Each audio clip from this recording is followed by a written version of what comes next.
너는 이 세상 내 지팡이 내 모든 복과 조하늘에 저 천국 문을 열고 나를 부르는 나는 이 세상 정들 서보다 오직 님 같은 친구 없도다 저 천국 없으면 난 어떻게 해야 저 천국 문을 열고 나를 부르네 나는 이 세상 정들 서도다 저 천국에서 모두 날 기다리 내 주 예수 피로 죄 씻음 받았네 나 비록 약한 주는 날 지키리 나는 이 세상 정들 서도다 오직 같은 친구 없도다 저 천국 없으면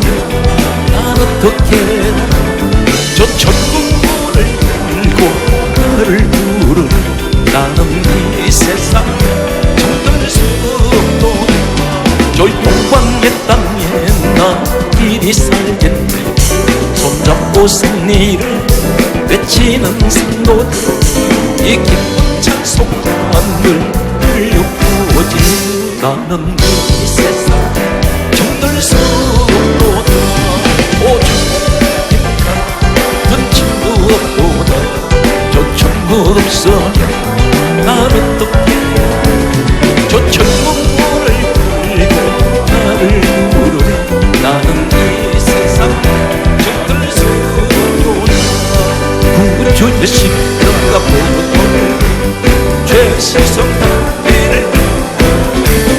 내 죄를 씻으신 주 이름 찬송합시다 찬송합시다 찬송합시다 내 죄를 씻으신 주 이름 찬송합시다 죄를 사하여 주신 주 내 속에 드러나신 십자가 앞에서 주 이름 찬송합시다 찬송합시다 찬송합시다 내 죄를 씻으신 주 이름 찬송합시다 주 앞에 흐르는 생명새 날 씻어 정하시 내 기쁜 정성을 따라 찬송합시다 찬송합시다 찬송합시다 찬송합시다 내 죄를 씻으신 주 이름 찬송합시다 내 죄를 회개하신 생명수 안에 도전 덤덤고 순종한 주 이름 찬송합시다 찬송합시다 찬송합시다 찬송합시다 내 주신 주 이름 찬송합시다 하나님을 어떤 우스갯소리에 다시 말씀드려서 농담 속에 한 이야기로 이렇게 하나님을 함부로 말하는 분들이 있습니다. 참고로 말씀드리면 유대인들은 잡지를 읽거나 신문을 읽을 때에 야훼, 여호와, 엘로힘 이러한 하나님에 대한 호칭이 나올 때는 잡지나 신문을 내려놓고 세면대에 가서 손을 씻습니다. 그리고 와서 무릎을 꿇습니다. 그리고 그 다음에 하나님의 호칭에 대해서 읽습니다. 우리는 손과 발 씻는 것은 두말할 것도 없고 신문이나 잡지에 하나님에 대해서 호칭이 나올 때 그 신문을 깔고 앉습니다.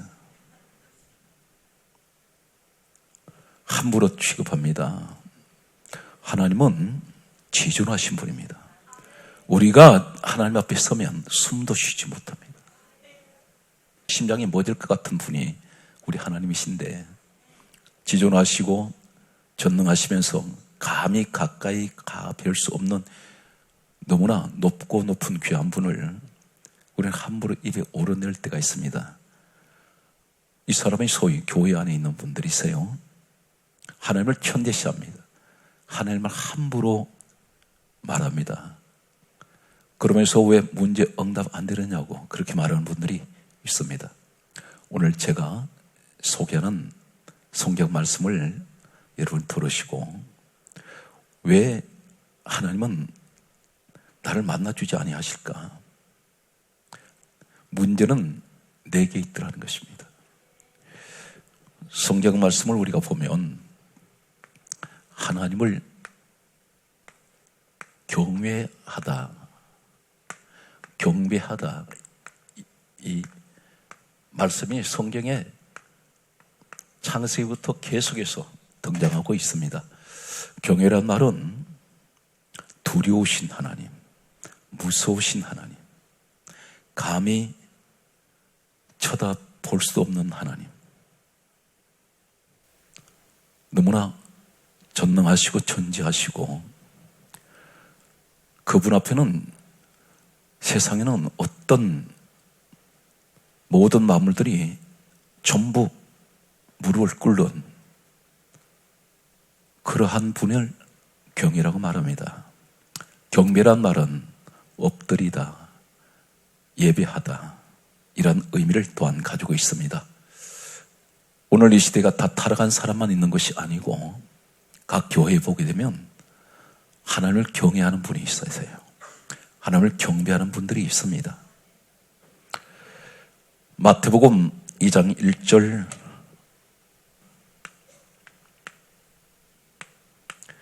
2장 1절 그리고 7절 16절 그리고 2장 2절 다시 말씀을 전하고 그리고 11절 12절을 소개하겠습니다. 마태복음 1장 1절에 보면 동방에서 온 박사들이 있습니다. 성경에는 성탄 때만 되면 꼭 어김없이 한두 번 말하는 사람들 가운데 보게 되면 이런 말을 합니다. 동방박사는 세 사람이라고 말하는데 오늘 본문을 소개하면서 동방박사는 세 사람이라고 성경에 기록한 곳이 한 군데도 없습니다. 다만 복수입니다. 박사들입니다. 전해지는 학설에 의하면 세 사람이었다, 7사람이었다, 12사람이었다 이러한 학설은 전해지고 있습니다. 그러나 성경은 정확하게 한 가지로 박사들입니다. 여러 명은 틀림없습니다. 그런데 몇 사람인지에 관해서는 하나님은 이 사람은 수에 관해서 관심 없습니다. 오직 하나님의 관심이 어디인지 아십니까? 예수께 관심이 있습니다. 오늘 여기 말씀을 보면 이 사람들이 동방에서 예루살렘으로 왔습니다. 별을 따라왔습니다. 마태복음 2장 1절에서 2절 전체 내용은 동방에서 박사들이 별을 따라 예루살렘으로 왔는데 별이 사라져 버렸습니다. 당황하게 된 그들은 당시 유대를 다스리던 헤롯 왕이라는 왕에게 찾아가게 됩니다. 그래서 유대의 왕으로 나신 이가 어디 계시냐 이렇게 묻게 됩니다. 여기에서 마태복음 2장 7절에 보게 되면 헤롯 왕이 오히려 이 박사들에게 반문합니다. 별이 나타난 때를 자세히 물었습니다. 바로 이 별이 메시아의 별인데 이 별이 나타났을 때 예수님이 이 땅에 태어나셨습니다. 헤롯 왕이 자신이 왕인데 유대의 또 다른 왕이 태어났다 했을 때 이 사람은 자신의 자리가 위태로운 것을 느끼게 됩니다. 그래서 마태복음 2장 16절에 보면 헤롯 왕이 다음과 같은 명령을 내립니다.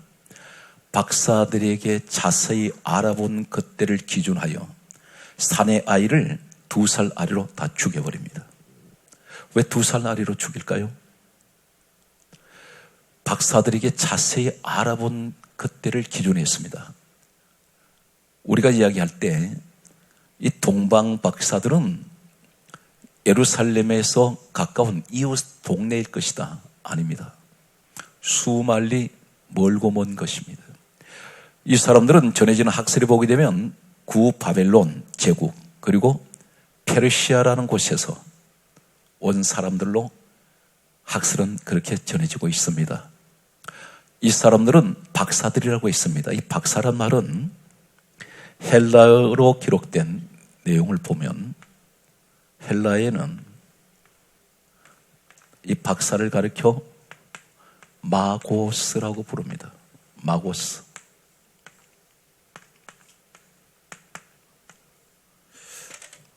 이 마고스라는 이 박사들의 자리가 어떤 자리냐면 페르시아에는 고대 역사에 보게 되면 대단히 유명한 한 전해지는 내용이 있는데 점성술사들이 많았습니다. 이 박사들은 별을 보고 나라의 국운을 예언을 하는 사람들입니다. 그리고 이 사람들은 별을 관측하는 천문학자들입니다.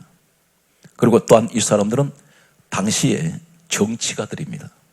어느 정도 막강한 권력을 가지고 있었느냐 하면 마고스라는 이 자리를 가지고 있었던 이 박사들은 페르시아에서 자신의 왕이 갑자기 유구를 했을 때 왕의 자리가 비어 있을 때 다음 왕을 누구를 세울 것인가 결정하는 막강한 권력을 가진 사람들이 마고스 박사들입니다.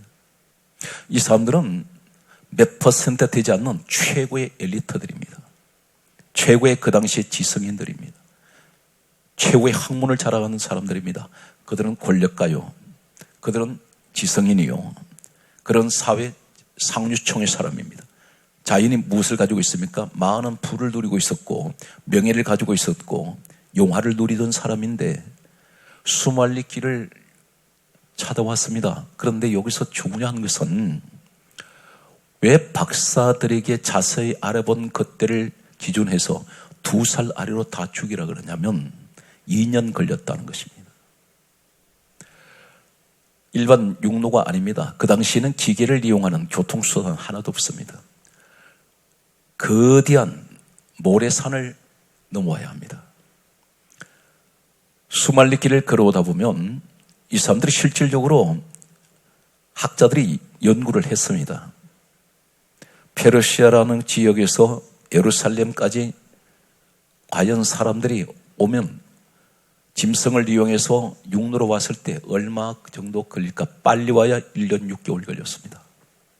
그래서 별이 나타난 때를 자세히 물어봤더니 2년 전에 이 일이 있었다는 것입니다. 그래서 2살 아래의 사내 아이를 다 죽여라. 대살상극이 일어나게 됩니다. 이 사람들을 찾아온 목적이 무엇일까요? 예수님 한 번 만나기 위해서 왔는데 이 사람들을 만나서 그곳에 예루살렘 살지 않습니다. 성경 말씀을 보게 되면 마태복음 2장 2절에 보게 되면 예루살렘에 온 목적을 다음과 같이 말하고 있습니다. 그에게 경배하러 왔노라. 경배하러 왔다 그랬습니다. 예배하러 왔다는 것입니다. 이 자리에 분명 먼 거리에서 오신 분이 계세요. 왜 오셨습니까? 그분께 예배하기 위하여. 오늘 성산을 찾아오신 분들 목적이 있습니다. 무엇하러 왔습니까? 이 시간을 피해 올 수 있습니다. 왜 이 시간에 오셨습니까? 내가 사랑하는 우리 주님께 예배하기 위하여. 이 사람들은 주님 한 분 만나서 예배 드리기 위해서 무엇을 버립니까? 첫째, 일단 자신의 생활을 접어둡니다. 정치가입니다. 학자입니다. 그리고 이 사람들은 그렇게 2년 동안 고생해서 사막을 건너와야 될 이유가 없습니다. 오다가 죽을 수 있습니다. 사막에 수많은 굶주린 짐승들이 우글거립니다. 전갈이라는 무서운 이 땅 속에 있는 그러한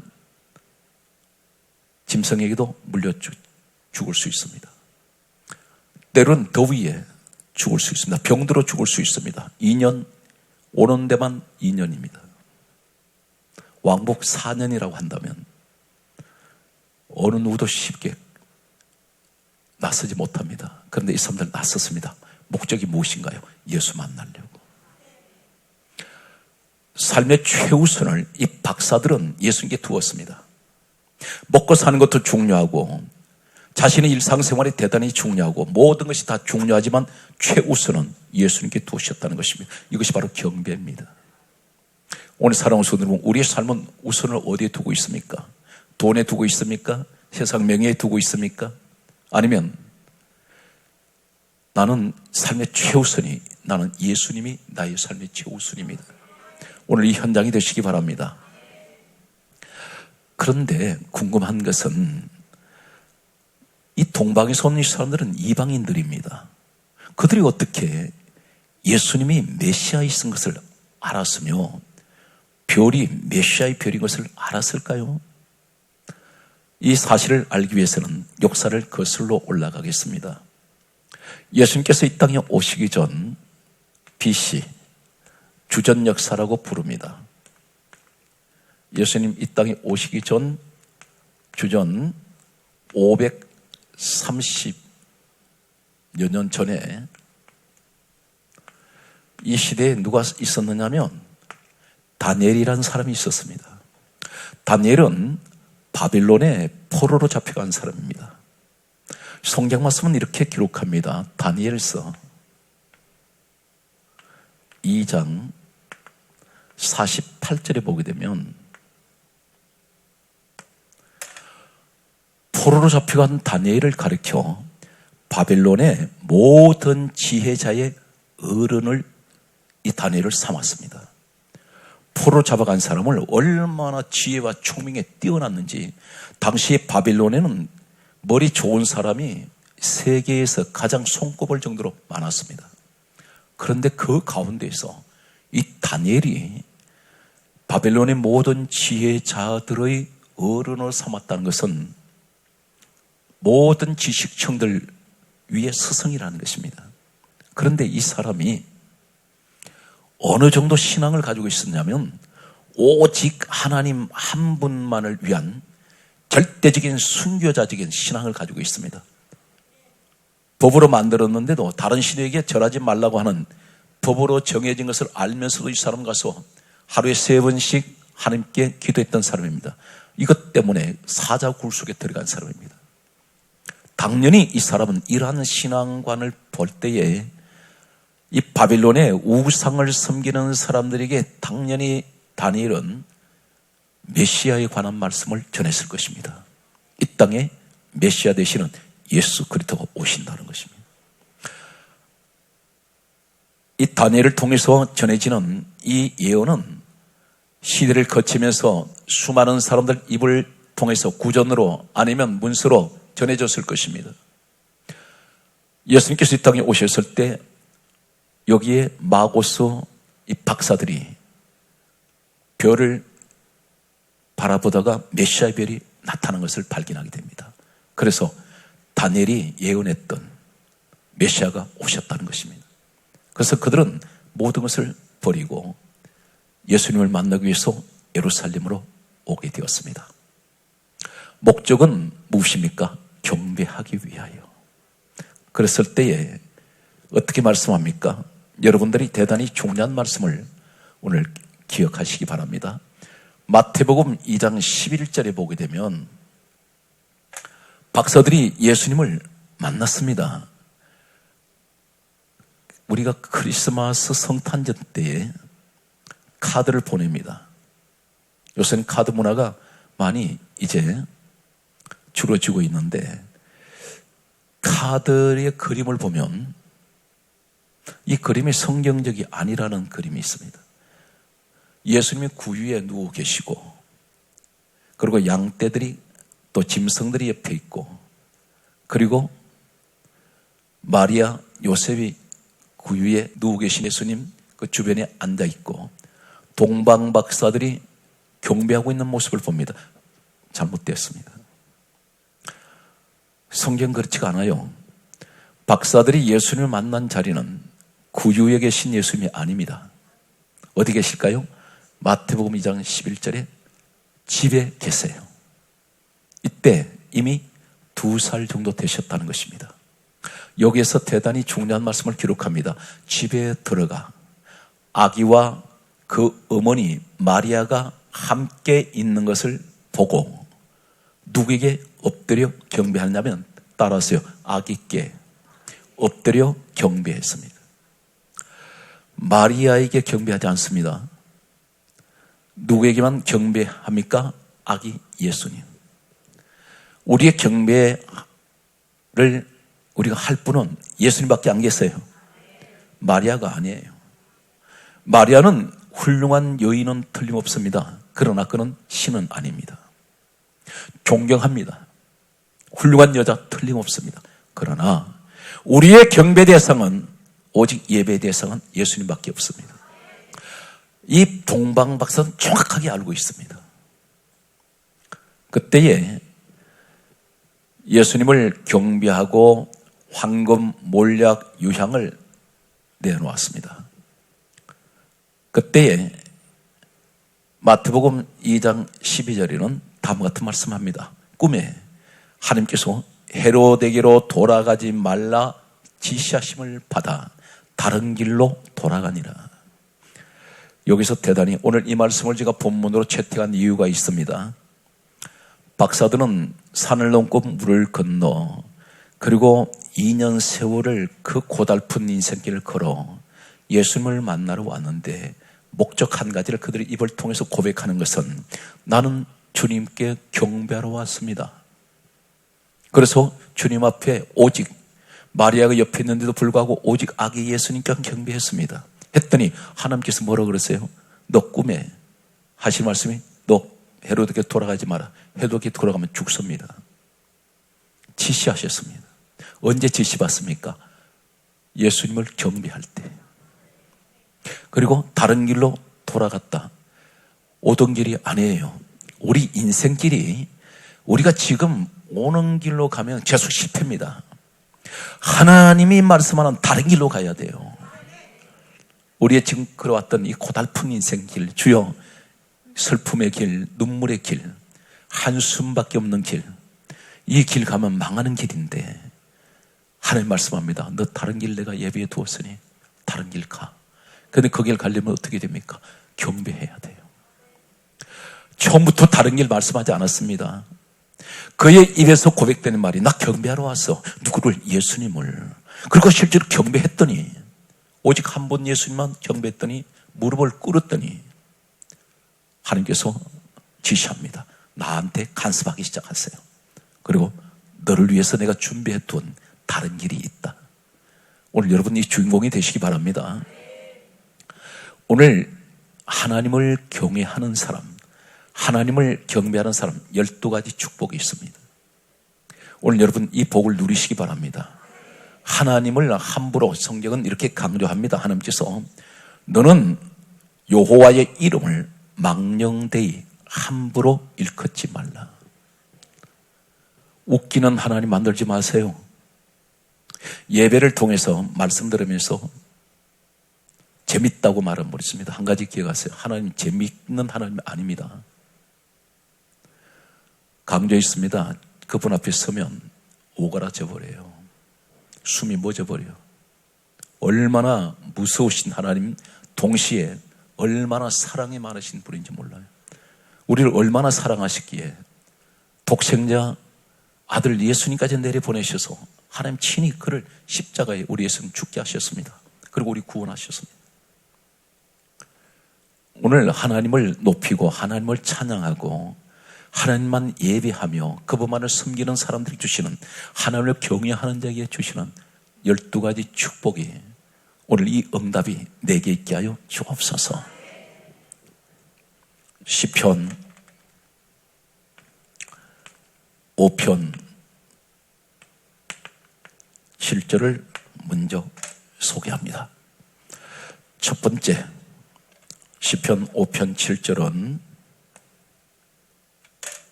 다음과 같이 말씀하고 있습니다.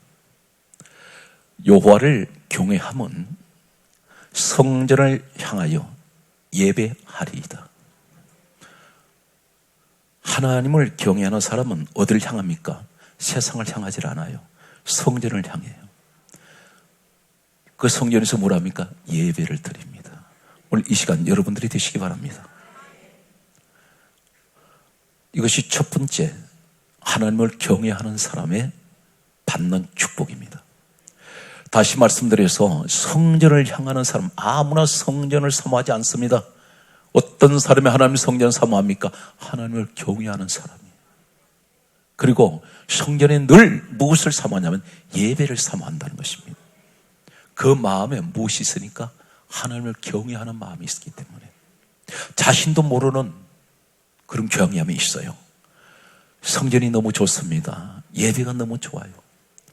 세상에 나가면 덜 답답하기만 한데, 그런데 왜 이렇게 교회가 좋은지, 성전이 사모가 되는지 말씀을 늘 듣기를 원합니다. 오늘 이번은 바로 하나님을 경외하는 자의 첫 번째 축복입니다. 두 번째,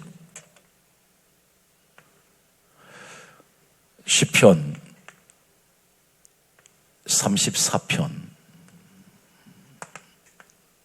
7절에 보게 되면, 여러분 하나님의 보호하심을 받기 원하시죠? 우리 날마다 그런 기도 하지 않습니까? 결론이 뭐냐면 하나님 나 도와주세요. 하나님 나 보호해 주세요. 나 지켜달라는 기도입니다.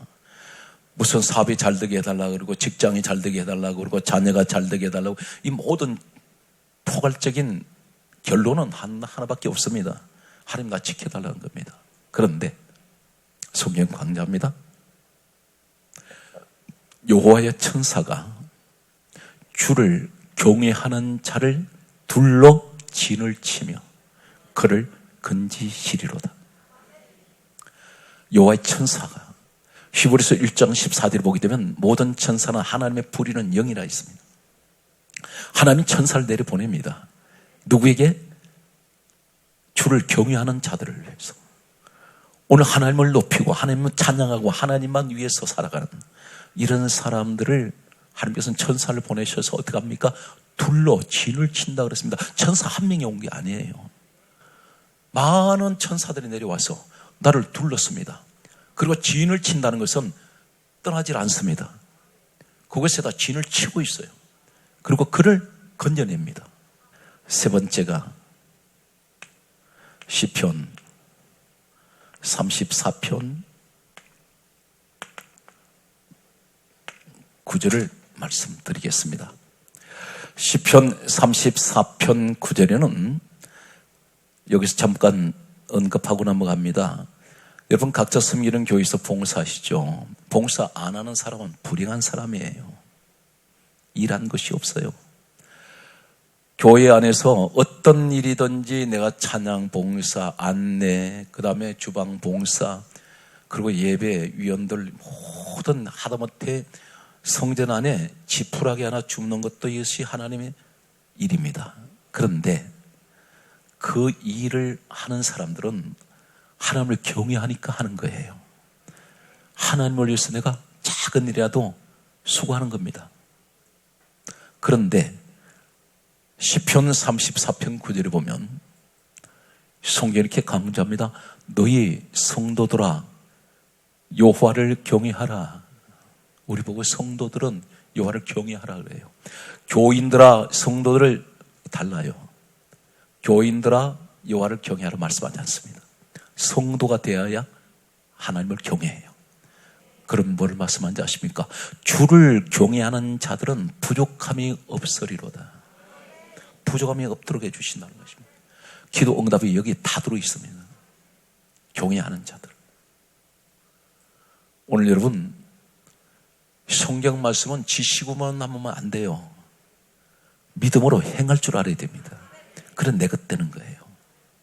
이해가 됩니까?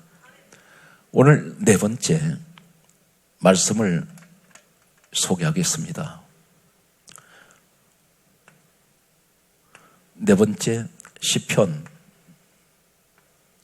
60편 4절 말씀을 소개합니다. 여호와를 경외하는 자에게는 깃발을 주신다 그랬습니다. 주를 경외하는 자에게는 깃발을 주시는데 이 깃발이 성경은 히브리어에 뭐라고 말씀하냐면 히브리어 말씀을 보게 되면 나사스라는 말씀을 쓰고 있습니다. 이 말씀이 어떤 말씀이냐면 들어 올리다, 찬양하다 그 말씀입니다. 주를 경외하는 자는 깃발을 주신단 말은 내가 너를 들어 올리고 그리고 너는 찬양하는 자라는 거예요. 하나님께 영광을 돌리는 자입니다. 찬양하는 자. 성경 말씀은 뭐라고 말씀합니까? 이 찬양이 어떤 것인가요? 이사야 43장 21절에 보면 이사야 43장 21절에 다음과 같은 말씀을 하고 있습니다. 이 백성은 내가 나를 위하여 지었나니 나를 찬송하게 하려 함이라. 하나님이 우리를 지으신 목적이 있다는 것입니다. 하나님을 찬송하라고. 항상 모든 일이 하나님께 영광을 돌린다는 거예요. 그래서 하나님을 경외하는 사람이라는 것은 항상 무슨 일이라든지 하나님 중심입니다. 늘 그분을 높이고 늘 그분을 위해서 내가 건강해야 되는 이유가 있어요. 그분을 위해서 내가 건강해야 돼. 돈을 벌어도 내가 그분을 위해서 내가 돈을 벌어야 되는 거예요. 그냥 그분을 위해서 써야 되니까. 나 잘 먹고 잘 입고 그것이 중요한 것이 아니라 내가 알뜰살뜰하게 내가 돈을 모으는 이유는 하나님 일이면 나는 무조건 앞뒤를 가리지 않고 쓰는 사람이 있어요. 오늘 여러분 그러한 분들이 여러분 되시기 바랍니다. 오늘 성경 말씀은 이제 5번째 놀라운 축복이 우리에게 주고 있습니다. 성경 말씀 보게 되면 시편 115편 13절 말씀을 소개합니다. 제게 아침까지 말씀이 오질 않아가지고 오늘 말씀을 전해야 되는데 말씀이 오질 않아요. 그래서 제가 무릎을 꿇고 오늘 이 시간에 전해야 될 말씀을 달라고 계속 기도한 여러분 외워서 됨자하세요. 이것은 절대 하는 말씀은 성령이 생각나게 해 주셔야 되는 겁니다. 이게 인간의 힘으로 안 된다는 사실이에요. 그랬더니 말씀을 주신 거예요. 시편 115편 13절 말씀은 이렇게 강조합니다. 높은 자나 낮은 자를 막론하고 주를 경외하는 자들은 복이 있으리로다. 높은 자, 세상 사회 지위가 높은 사람이나 사회 지위가 없고 가장 밑바닥을 헤매는 이러한 사람이나 하나님은 신분에 상관없이 막론하고 주를 경외하는 자는 하나님이 그들에게 복을 주신다는 거예요. 오늘 여러분들이 그 주인공이 되십시오. 그래서 항상 내가 덜 잘 사든 못 사든 어떤 것이 있든지 늘 하나님께 예배로 영광 돌리는 사람 되십시오. 하나님의 영광을 받으시도록. 불평하는 자리에서도 하나님 감사합니다. 하나님 경외하는 거예요. 이해가 됩니까? 오늘 여러분 그 주인공이 되십시오. 오늘 여러분들이 문제가 있어 왔는데 이 문제 속에 하나님이 이 응답을 주시는 거예요. 하나님을 함부로 대하지 말고 너무나 존귀하신 그분, 나에게는 생명보다 더 귀하신 분, 오직 주님을 위해서 내가 있나이다. 이 고백이 있으시기 바랍니다. 6번째 시편 119편 161절에 다음과 같은 말씀을 하고 있습니다. 나의 마음은 주의 말씀을 경외하나이다. 여기에 한 가지 중요한 말씀만을 경외합니다. 사랑하는 성도는 이 말씀 속에 하나님이 계세요. 여러분, 이 말씀이 우연한 말씀이 세상 소리가 아닙니다. 얼마나 중요한지 아십니까? 요한복음 1장 1절에 말씀은 하나님이라 있습니다. 여러분, 말씀을 내가 쥐고 있는 것은 하나님을 내가 붙들고 있는 거예요. 말씀 있는 곳에는 또 누가 계세요? 사도행전 10장 44절에 성령님이 계세요. 말씀 듣는 사람에게 성령이 내려오십니다. 이해가 되십니까? 그래서 항상 말씀을 사모해야 돼요. 7번째, 오늘 대단히 중요한 말씀이 있어요. 시편 145편 19절, 여호와께서는 자기를 경외하는 자에게 그들의 소원을 이루어 주신다. 하나님을 경배하기만 하면, 하나님을 경외하기만 하면 하나님께서 자기에게 경외하는 자에게 어떻게 하신다고요? 소원을 이루어 주신답니다. 오늘 여러분 그 소원이 이루어 주시기 바랍니다. 그래서 내가 그러면 주목합니다. 내가 하나님을 경외했는데요 하는 분한테 이렇게 우리가 진단합니다. 예배를 내가 드리고 싶을 때만 드렸어. 주일도 내가 교회 가고 싶을 때만 가. 그건 하나님 경외한 거 아니에요. 내가 기분 좋을 때만 하나님을 찬양해. 하나님 경외한 거 아닙니다. 내가 무조건 잘 돼야만이 하나님이 경배를 받고 경외를 내가 합니다. 이렇게 말하는 분이 있어요. 잘못됐습니다. 잘 안 될 때일수록, 또 힘들 때일수록 더 하나님을 찬양하고 영광을 돌리셔야 돼요. 그래서 내가 신앙생활은 사계절이 없습니다. 늘 꾸준하게 누가 뭐라든 내가 하나님을 경외하는 마음을 갖고 있고 하나님께 경배하는 마음을 갖고 있는 사람은 사람 따라서 환경 따라서 신앙생활을 하지 않습니다. 변함없이 평생 나는 이 길 가야 돼. 늘 몸에 습관처럼 하나님의 경외함이 배어 있어야 돼요. 그래서 항상 습관처럼 기도하는 분들이 계시죠. 어느 곳에 앉기만 해도 잠깐 앉았는데도 기도가 나오는 사람이 있어요. 이미 이 사람은 하나님을 경외하는 마음이 배어 있는 사람이에요. 오늘 성경 말씀을 보면은 8번째 시편 147편 11절의 말씀을 소개합니다. 하나님께서는 자기를 경외하는 자를 하나님께서 기뻐하신다 그래요. 기뻐하신다. 우리 하나님을 웃게 하시는 분이 계세요. 내가 몸이 아픈데도 예배에 나와 있습니다. 지금 이 가정이 너무너무 힘드는데도 우선 하나님 앞에 먼저 예배 드려야 되겠기에 무릎 꿇는 사람들이 있어요. 하나님을 기쁘시게 드리는 거예요. 너는 무엇을 해도 내 중심이구나. 너는 무엇을 해도 항상 내가 먼저구나. 우리 하나님을 향한 최고의 1등 신앙. 여러분, 우리 모습을 돌아보면 때론 주님이 2번째, 3번째 된 적이 있어요. 우리 신앙생활이 바꿔져야 됩니다. 9번째 말씀을 소개합니다. 시편 128편 1절 말씀에 보면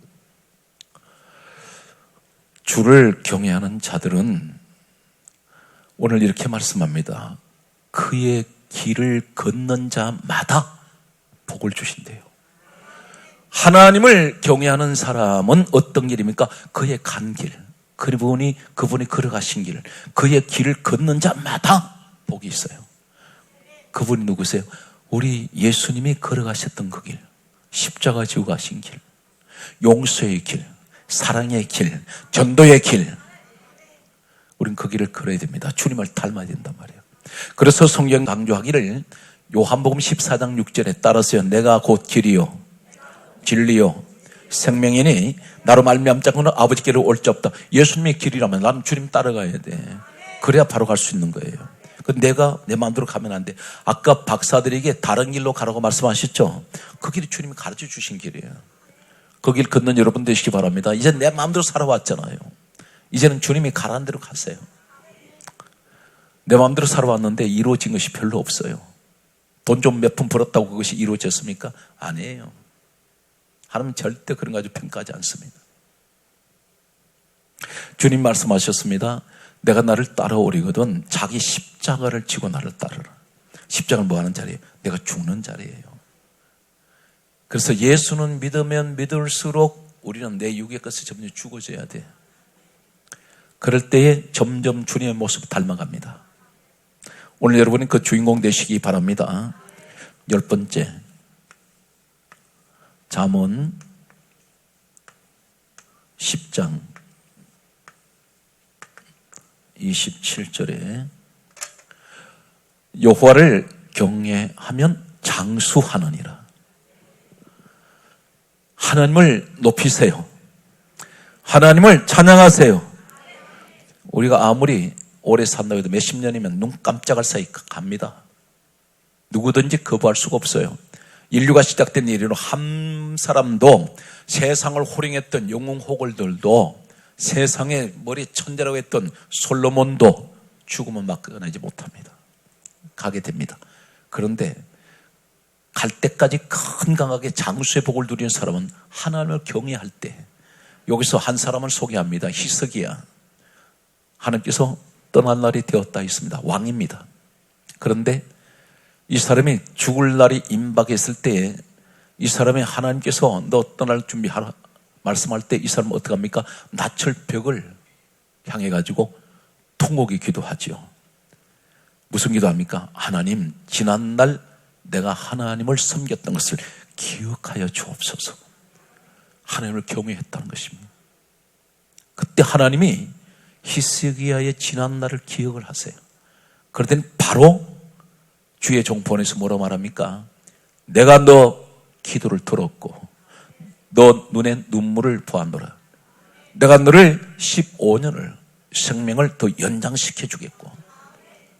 여기서 무화과나무잎을 갖다가 그것을 찧어서 종초에 상처 있는 곳에 발랐더니 치료가 되지 않습니까? 15년을 더 살았어요. 오늘 여러분 이런 사람 되셔야 돼요. 그럼 무엇인가 하나님 나라를 기억하는 사람이 되어야 돼요. 기억은 두 가지입니다. 하나님께 아름다운 기억이 있고요, 나쁜 기억이 있어요. 잠언 10장 27절이 오늘 우리에게 말씀합니다. 하나님을 경외하는 자는 장수한다. 성경 말씀은 11번째, 전도서 8장 12절 말씀을 우리에게 주고 있습니다. 따라서 하나님을 경외하면 잘 됩니다. 이것이 형통이에요. 성경 강조하잖아요. 하나님을 경외해라. 그러면 잘 되게 해줄 것이다. 오늘 여러분 범사 인생이 잘 되는 인생이 돼야 돼요. 막히는 인생 되지 마세요. 그러면 첫째가 뭡니까? 우리 솔직히 얘기합시다. 하나님께 잘 보여야 돼요. 우리가 사람들한테 잘 보이려고 그러지 말고 하나님께 잘 보여야 돼요. 어떻게 하더니 그분한테 점수 따야 돼. 그러면 너 잘 될 수 있다. 12번째, 이사야 33장 6절에 말씀합니다. 자, 사랑하는 성도들 은초를 주목합니다. 여호와를 경외하는 것이 너희 보배니라. 하나님을 경외하는 것이 내 보배라 그래요. 세상에서 황금이 보배가 아니고 하나님을 높이고 하나님을 찬양하고 하나님께 영광 돌리는 것이 너 보배다. 그런데 바로 그분이 누구세요? 바로 이 땅에 오신 빌립보서 2장 6절에 근본 하나님 본체 되시는 예수님이십니다. 예수님을 높이고 예수님을 찬양하고 그분을 위해서 섬기며 살아가는 게 네 보배다. 그 얘기예요. 그러면 과연 예수님이 보배라고 성경은 어디에 그렇게 기록되어 있습니까? 성경 말씀을 보게 되면 베드로전서 1장 19절의 말씀을 보면 크게 따라서요. 예수 피가 보배다. 보배로운 예수 피. 오늘 예수님 피가 보배예요. 왜 그렇습니까? 그분 예수 피로 내가 지금 제삼 받았잖아요. 성경이 이렇게 강조하잖아요. 요한 1서 1장 7절에 천하가 뒤집어져도 바꿀 수 없는 영원한 불변의 말씀은 예수 피가 우리의 모든 죄를 깨끗하게 하실 것이요. 여러분 다 제삼 받은 거 믿으세요? 나는 예수 피로 제삼 받았습니다. 손 들고 아멘. 깨끗하게 되셨죠? 그런데 또 예수님 그분을 가리켜 뭐라고 말씀합니까? 베드로전서 2장 4절에 말씀하기를 따라하십시오. 우리 보배는 예수. 우리의 보배가 예수예요. 그렇다면 이 보배 되신 예수님이 지금 내가 어디에 내가 그분을 모셔야 됩니까? 성경 말씀은 다음 같은 말씀을 해요. 고린도후서 4장 7절에 이 보배를 질그릇에 가졌으니, 그 질그릇 사기 그릇이죠. 흙그릇이죠. 흙으로 만들었잖아요. 그런데 보배 되시는 예수님을 질그릇에 담았대요. 그런데 우리를 가리켜 로마서 9장 24절에 우리가 그릇이라 해요. 우리가 연약한 그릇이라는 겁니다. 잘 깨지는 질그릇이에요. 그냥 조그만 이렇게 충격 줘도 그냥 깨져버려요. 여러분 그렇지 않습니까? 여러분 교회에서 누가 말 한마디만 하면 시험 들어가지고 교회를 안 나와버려. 봉사도 안 해버려. 구역장 가방 내팽개 쳐버려. 누가 말 한마디 기분 나쁘게 했다고. 오늘 그러다 보면 이 말씀 무슨 얘기면 넌 그렇게 잘 깨지는 질그릇 같은 인생이다. 그런데 너는 약해도 부족해도 잘 깨져도 연약한 그릇이라도 너 그 질그릇 속에 보배 되신 예수님이 계시잖아. 그래서 나는 질그릇이지만 보배 되신 예수님은, 이 보배는, 우리 예수님은 전 우주 만물의 가장 귀한 보배입니다. 세상에서 가장 귀한 보배가 내 몸에 계신다고요. 그럼 나는 자연히 더 귀한 그릇 되죠. 여러분 금을 담아놓은 그릇에 어떤 사람은 이 금을 질그릇에 담아놨으면 금 질그릇에 담았다 이렇게 말 안 하죠. 내가 예수님을 질그릇 같은 내 몸에 와 계시면 나는 세상에서 가장 귀한 그릇 됩니다. 오늘 사랑하는 성도 여러분, 말씀의 전체적인 결론입니다. 항상 하나님을 찬양하고 하나님을 경배하십시오. 그리고 항상 무슨 일을 하든지 우리 하나님만 가장 먼저 영광 돌리는 여러분 삶이 되시기 바랍니다. 그래서 어느 곳에 앉든지 가장 먼저 기도하는 사람, 그리고 항상 아침에 일어날 때 먼저 하나님께 예배 드리고 기도하고 또 잠자리 들 때 기도하고 잠을 잘 수 있는, 오늘 여러분 범사가 예수로 시작해서 예수로 마치는 여러분 삶이 되시기를 우리 주 예수 이름으로 축복합니다.